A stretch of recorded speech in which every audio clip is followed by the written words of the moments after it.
Buenas noches con todos y bienvenidos a un nuevo episodio de nuestro estudio de las raíces hebreas de las Sagradas Escrituras y de nuestro intento de la unificación del pensamiento espiritual con las ideas científicas, esperando que todas las cosas vuelvan a su cauce natural, que lo que pensemos en la espiritualidad rime y vaya en paralelo con el pensamiento científico, que lo que digamos no sea eh, contrario, no sea opuesto a ninguna de las ramas de la ciencia. En esta vez iniciaremos con un tema bastante polémico, pero que vale la pena enfrentarlo. El tema es acerca de la Virgen María, en la forma en que aparece en todos nuestros pueblos muy comúnmente, y esta idea de que la Virgen es siempre virgen, sin tratar de eh, menospreciar, sin tratar de rebajar y mucho más señalar el pensamiento religioso. Nuestra idea es elevar el pensamiento, todas las ideas, todos los principios básicos espirituales, elevarlos hacia un punto en donde tienen razón de ser. En el caso de la Virgen María, tal como está especificado en el credo católico, la Virgen es siempre virgen. Es decir, nunca dejó de ser virgen. Y todo esto tiene una razón de ser. La razón de ser está desarrollada o ha evolucionado de una forma consciente o inconsciente, evolucionó precisamente del libro más machista que tenemos a nuestro alcance en todas las iglesias. El libro es la Biblia. La Biblia es un libro machista por excelencia, machista en la literalidad.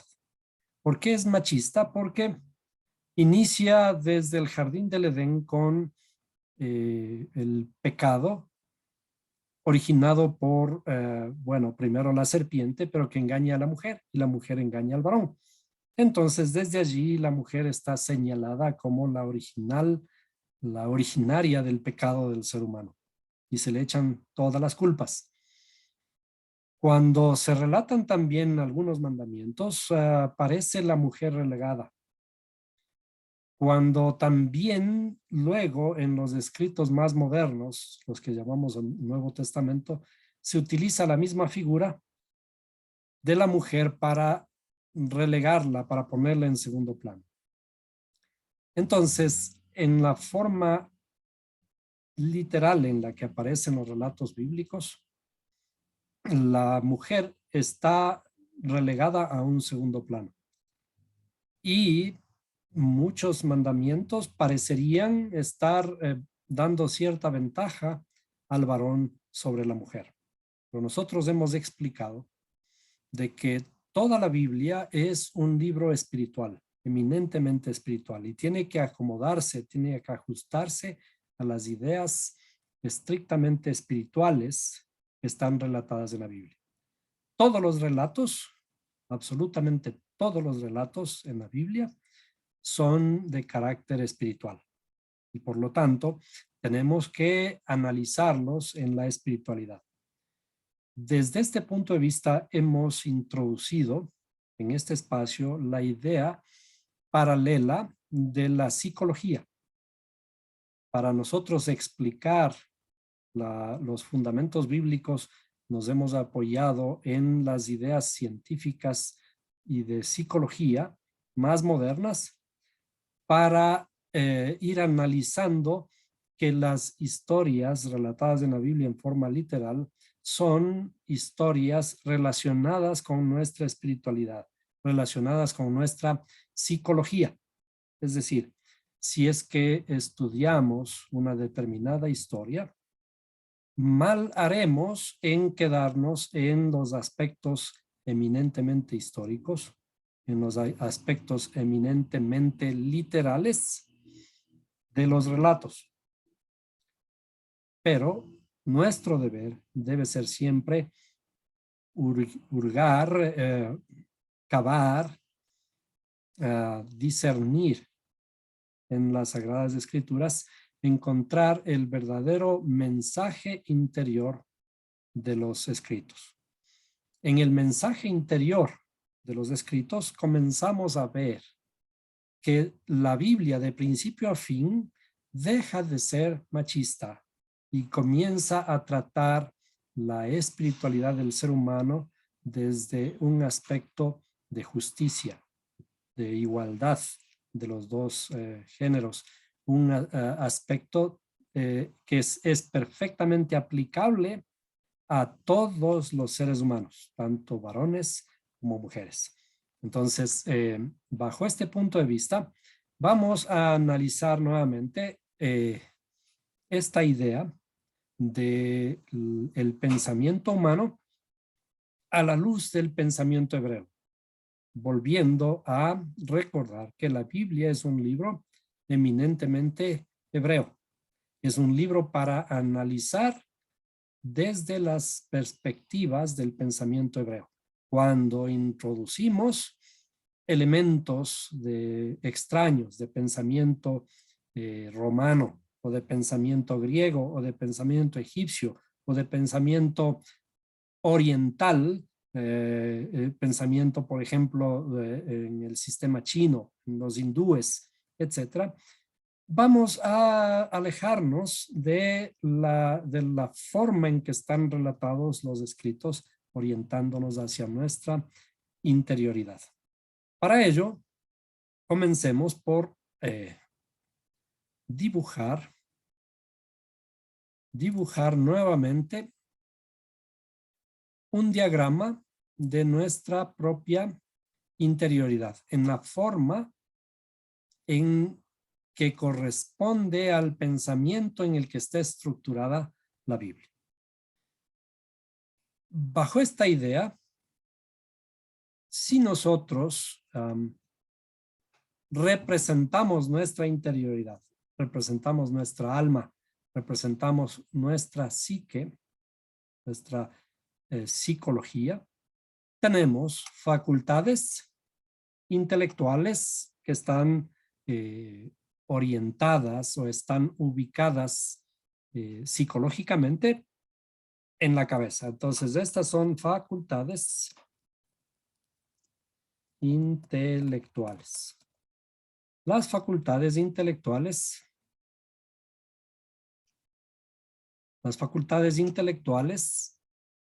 desde el punto de vista del pensamiento hebreo, están divididas en tres aspectos. Estos tres aspectos, de los tres aspectos, vamos a señalar dos fundamentales. El que corresponde a la derecha, que físicamente está orientado en la izquierda de nuestro cerebro. ¿Sí? En nuestro cerebro hay dos lóbulos cerebrales. Estos dos lóbulos están de alguna forma especializados en ciertas funciones. Y pese a que están en nuestro mismo cráneo, los dos están separados. Entonces tenemos dos hemisferios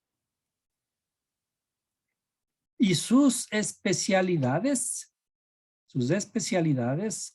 las vamos a llamar al ubicado psicológicamente en la derecha o en una forma representativa en la derecha, que físicamente corresponde al hemisferio izquierdo. A este le vamos a llamar el principio padre. El principio padre, que en hebreo corresponde a Jochma. Jochma, que es la sabiduría. La sabiduría. Naturalmente que en nuestra psicología, el origen de nuestra realidad física corresponde, si hay un padre, tiene que haber también una madre. Si hay una facultad masculina en nuestra facultad intelectual, tiene que haber un equilibrio, tiene que haber una madre.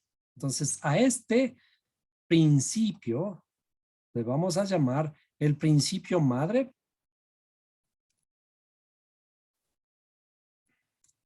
Principio madre.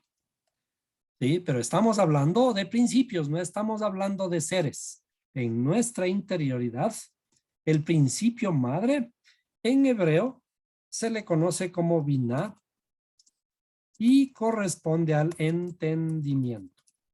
¿Por qué son principios? Porque este es el principio de en donde se originan nuestros pensamientos. Por ello, también en la escritura habla, ¿no? El principio de la sabiduría es ¿qué? El principio de la sabiduría es el temor del Creador. Entonces, hemos de analizar apropiadamente este verso algún momento. Entonces, el principio padre que está representado en la derecha, y de hecho tiene significado esto de la derecha. La derecha, cuando hablamos de derecha, estamos hablando de bendición.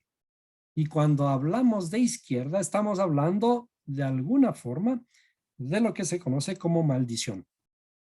Sin embargo, cuando decimos maldición, no estamos hablando de cosas terribles. La maldición es también algo que es el principio de todo, en donde si estamos temporalmente en una maldición, esto será para finalmente llegar a una bendición.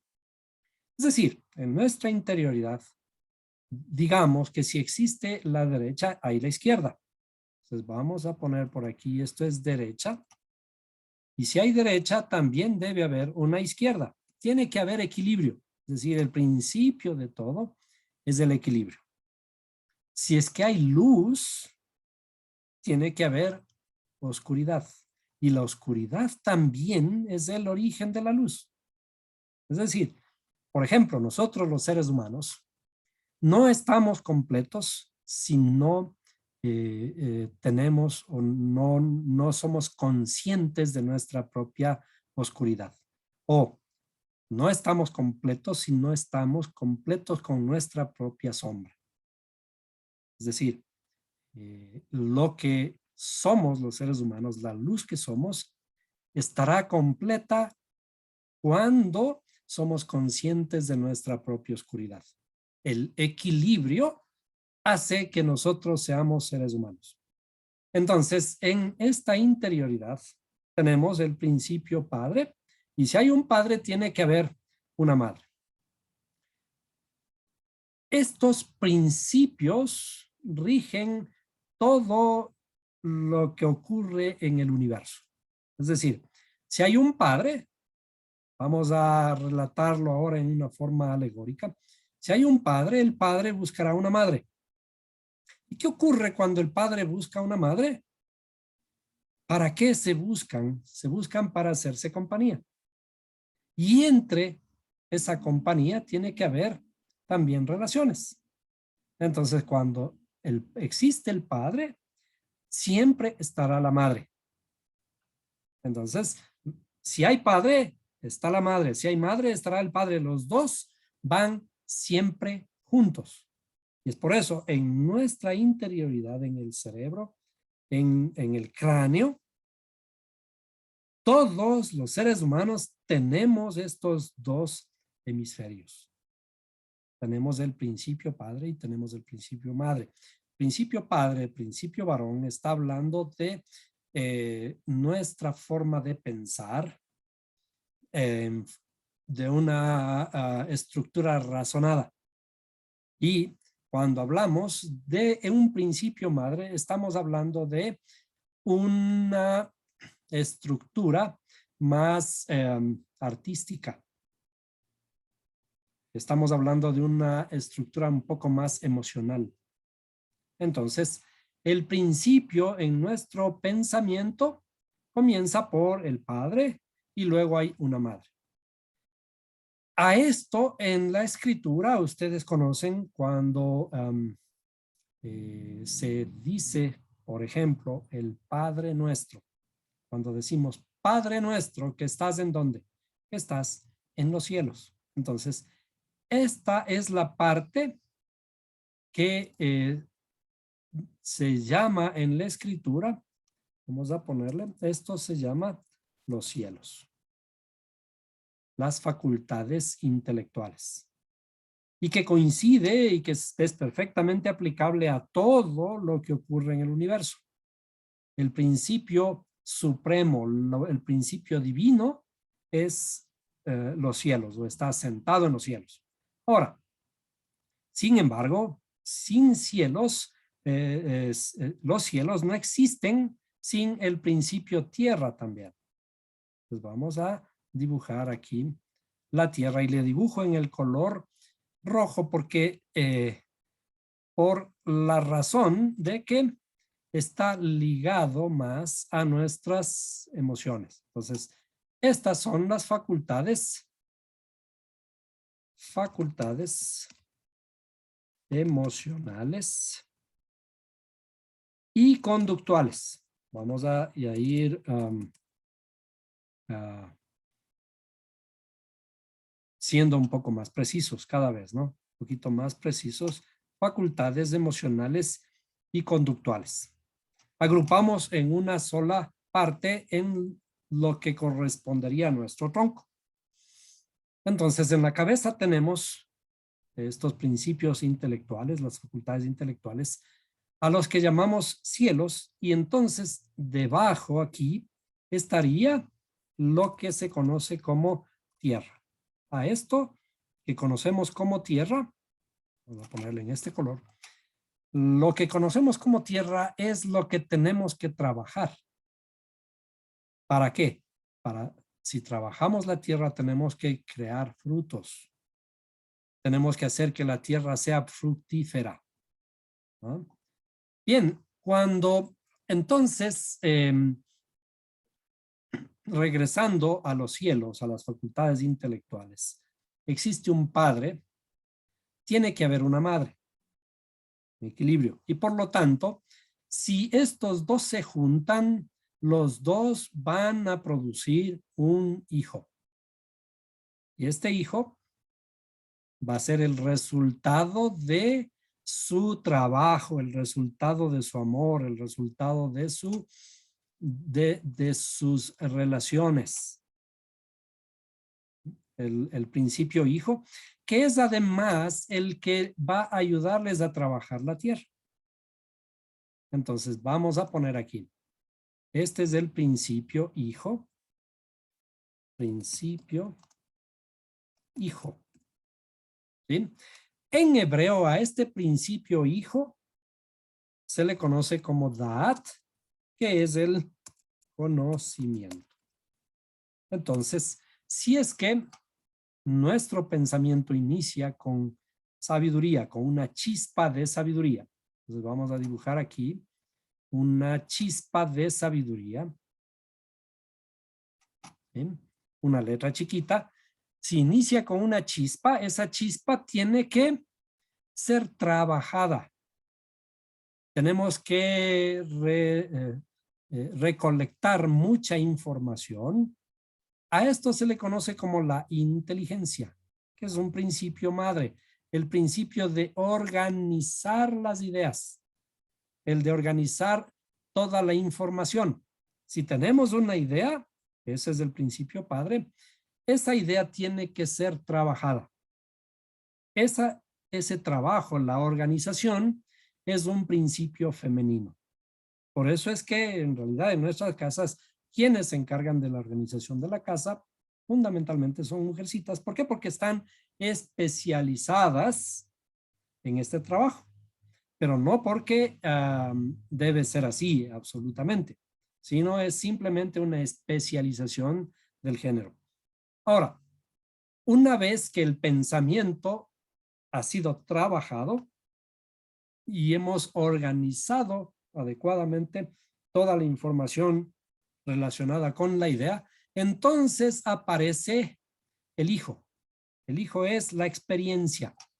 El hijo es el conocimiento que adquirimos cuando después de haber tenido una idea cualquiera, una idea genial, la idea en la que estamos trabajando. Entonces, este es el fundamento de cómo funciona nuestro pensamiento. Y el pensamiento es el motor de todo lo que hacemos. Cuando en el pensamiento aparece una chispa, esta chispa, esta luz, este principio, este empuje que tenemos sobre alguna cosa, una vez que lo trabajamos, y cuando lo trabajamos, entonces estamos unificándonos, unificando padre con madre. Estamos juntándoles a los dos. Es decir, si tenemos una idea, la idea no se queda en el aire. La idea tiene que ser trabajada. Y cuando comenzamos a trabajar la idea, esta idea comienza a producir ciertos frutos que al inicio pueden ser errores. Pero estos errores, una vez que los comenzamos a desarrollar, los vamos volviendo a replantear la idea y comenzamos a entrar en un círculo de perfeccionamiento. Entonces, en la Biblia, esto que está relatado a través de historias, decimos, Padre nuestro que estás en los cielos. Entonces, al principio al que clamamos, hacemos una oración, parecería que estamos haciendo un clamor a una oración, a un ser. Pero es precisamente esa idea que en la Biblia tenemos que irla trabajando para alejar esta figura, esta imagen de un ser. Cuando pensamos el principio Padre, decimos, Padre nuestro que estás en los cielos, y nos imaginamos a un viejito que está sentado por arriba, más arriba de las nubes y que está mirándonos qué es lo que hacemos bien o qué es lo que hacemos mal. Entonces, esta idea de imaginarnos es precisamente lo que la misma Biblia combate con el mandamiento que dice, no te hagáis imagen. No te hagáis imagen ni ninguna semejanza de lo que está en el cielo. ¿Cierto? También habla de la tierra, pero por ahora estamos enfocados en lo que está en el cielo. Dice, no te hagáis imagen. Es decir, no está diciendo no construyas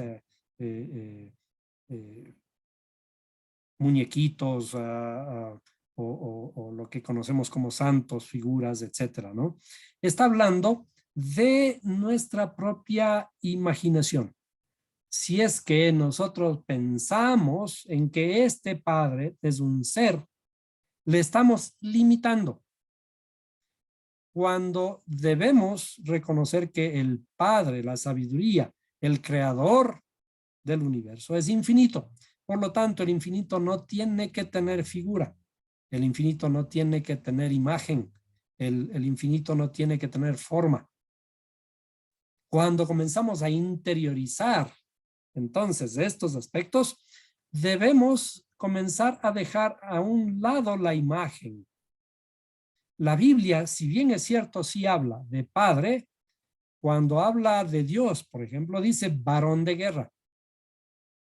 Dice Jehová de los ejércitos. Y cuando vemos Jehová de los ejércitos, los generales, los principales de los ejércitos y todos los ejércitos son en su gran mayoría varones.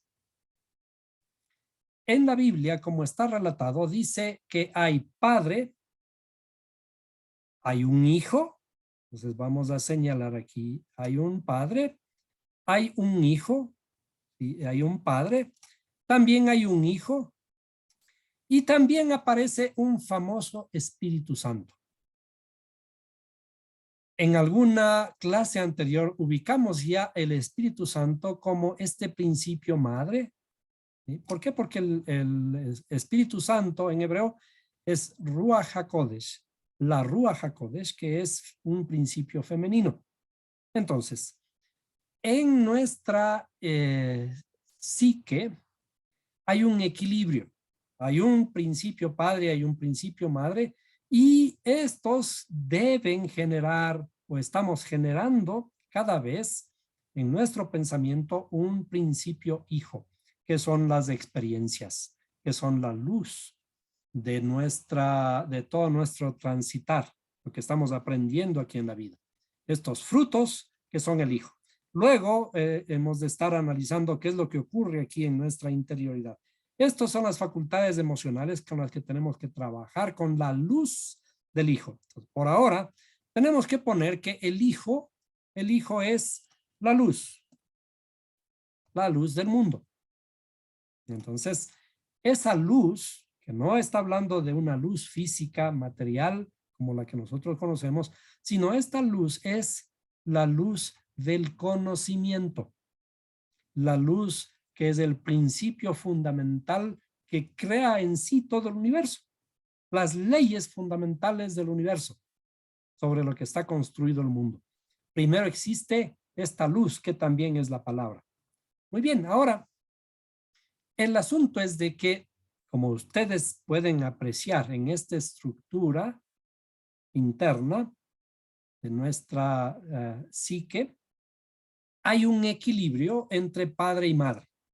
Desgraciadamente, la Biblia, en una forma literal, la Biblia literal, adolece de este principio femenino. Es decir, cuando hablamos del Creador, cuando hablamos de los cielos, únicamente conocemos como Padre, Hijo y Espíritu Santo. Y estos tres aparecen como varones, o al menos como masculinos, y adolecen de este principio femenino, es decir, la literalidad, vamos a escribir por aquí, la literalidad de la Biblia no tiene un equilibrio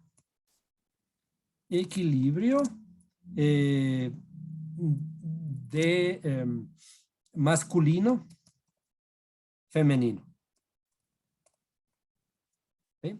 Particularmente en lo relacionado al Creador. Y es esta la razón fundamental por la que aparece la figura de la Virgen María. Tiene que haber en la escritura un equilibrio, como estamos viendo en realidad aquí, desde el punto de vista de la interioridad de los escritos, sí hay un principio femenino, un principio madre. Y al ser un principio madre, ¿sí?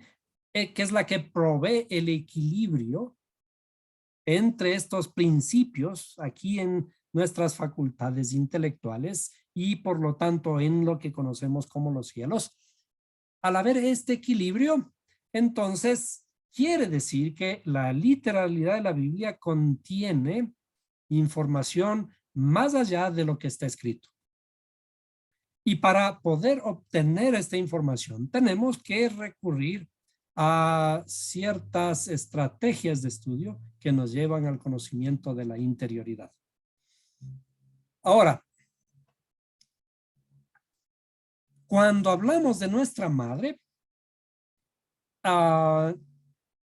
todo el mundo se imagina, o una gran parte del mundo se imagina como el ser más sublime, el ser más amoroso, el ser inviolable.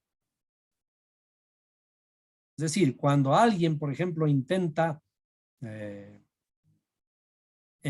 insultarnos, ¿qué es lo que más nos duele? Lo que más nos duele, sin duda, es que nos insulten a la madre. Es decir, un insulto que nos digan a nosotros es decirle mala madre. Y entonces cuando llega a ese punto, somos capaces de dar la vida por defender este principio. Entonces, en lo fundamental, el principio madre es inviolable. Por lo tanto, este principio madre es un principio, vamos a poner por aquí la madre, ¿sí? Es sagrada, ¿sí? Es inviolable, ¿sí? Y por lo tanto es el principio más puro, el principio más puro del ser humano. ¿Sí? ¿Por qué? Porque de todas maneras está relacionada con nuestro origen. Y obviamente si alguien insulta a nuestra madre, si nuestra madre es lo peor, ¿qué es lo que está diciendo a nosotros? Está rebajándonos a nuestra madre y a nosotros mismos, porque está insultando nuestro origen. Esto casi no es muy usual el rebajarle al padre. Pueden insultarle al padre, pero el rato que le tocan a la madre es sagrada. Entonces, si la madre es sagrada, existe en nuestra psique la necesidad de este equilibrio, que lamentablemente en la literalidad de la Biblia no aparece el equilibrio de la madre. Entonces, si en nuestra psique, en nuestra interioridad, en nuestro inconsciente está grabado la madre, este equilibrio hermoso en nuestra interioridad y el principio más puro, es debido a eso, ¿sí?, que se manifiesta hacia el exterior.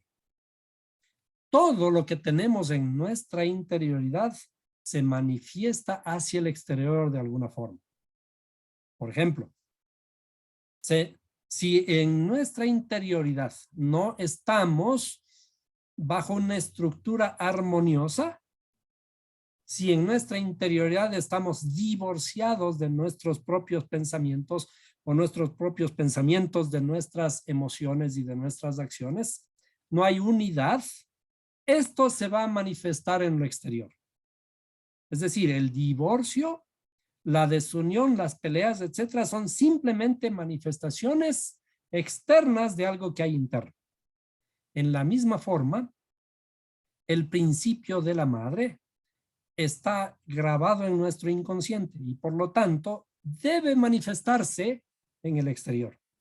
Si por muchísimos siglos esta madre no fue evidenciada en la literalidad, tenía que resurgir en lo físico. ¿Por qué? Porque existe esta necesidad en nuestra interioridad de que haya un balance. Entonces, el que aparezca una madre pura, esto es lo que queremos señalar muy claramente, la madre debe ser pura. Este principio madre es puro. ¿Y qué es puro? Cuando hablamos de puro, entonces decimos virgen. Vamos a ponerle en este color que está un poquito mejor. Cuando decimos puro, es virgen. Pero cuando decimos virgen, estamos hablando de un principio de pureza en nuestra interioridad. No estamos hablando de la virginidad corporal. Hemos dicho que en nuestra interioridad, nuestros dos hemisferios están formados de un principio masculino y de un principio femenino. Es decir, es en nuestra interioridad que existe un padre y que existe una madre, un principio masculino y un principio femenino. Ese principio femenino es el principio de la pureza, el principio de la virgen o principio virginal. Y es por eso que en la escritura dice, vamos a leer precisamente la porción de la escritura relacionada con la profecía de Isaías. En Isaías 17:14 dice: por lo tanto, el Señor mismo os dará una señal. He aquí, una virgen concebirá y dará a luz un hijo, y le pondrá por nombre Emmanuel. Ya hemos analizado el aspecto de que le piden que le ponga un nombre y le pusieron otro. Pero en realidad tiene que ver con precisamente el principio. El principio es, Emmanuel significa el mismo creador con nosotros, Dios con nosotros. Pero vamos a esta parte de la Virgen. La Virgen es, en en el texto hebreo, la palabra original que este diccionario señala es la palabra alma. Hay dos palabras hebreas que se utilizan en la escritura para virgen. La una es alma, como en el caso que estamos mirando aquí, que dice, el diccionario dice, es una muchacha, como usando velo o privada, es una doncella, es una virgen. Hay otra palabra que habla más específicamente en el sentido de virginalidad física, que es la palabra betulá. Pero curiosamente en este verso, en esta profecía, aparece la palabra alma. Alma es naturalmente femenino y proviene de elem, dice, algo que se guarda fuera de vista, es decir, que está escondido. ¿Sí? Y es un joven, en este caso una joven, una muchacha, ¿sí? Y que está relacionado también con Olam, como ustedes pueden ver abajo. La palabra, las letras hebreas están relacionadas con Olam, que significa este mundo. Y este mundo, cuando hablamos de este mundo es sagrado ante los ojos del Creador. ¿Por qué? Porque nosotros estamos viviendo aquí. Este mundo es sagrado. Y hemos visto las implicaciones también de la palabra olam en el sentido de tiempo también, ¿no? Bueno, en todo caso, la palabra alma tiene que ver con la pureza. La pureza, una muchacha que está reservada, que está privada, está en un estado de pureza. Pero cuando decimos pura, en realidad, volviendo al concepto fundamental que iniciamos esta clase, está hablando de nuestra espiritualidad. Por lo tanto, en nuestra espiritualidad, el principio madre es sagrado, es inviolable y tiene que ser puro. Y es debido a esto que, como resultado de esta necesidad de equilibrio que debemos encontrar en la Biblia, aparece en lo físico, y ya esto se le conoce como idolatría, cuando distorsionamos los principios espirituales y hacemos algo como en este caso representar a este principio como una virgen. Y allí aparecen todas las vírgenes eh, de muchos lugares, en México, aquí en el Quinche, en Loja y en todos los lugares de todos los colores. Hay vírgenes que aparecen en todos los caminos. ¿Por qué aparecen? Porque hay una necesidad interior y profunda en nuestro inconsciente de esa pureza.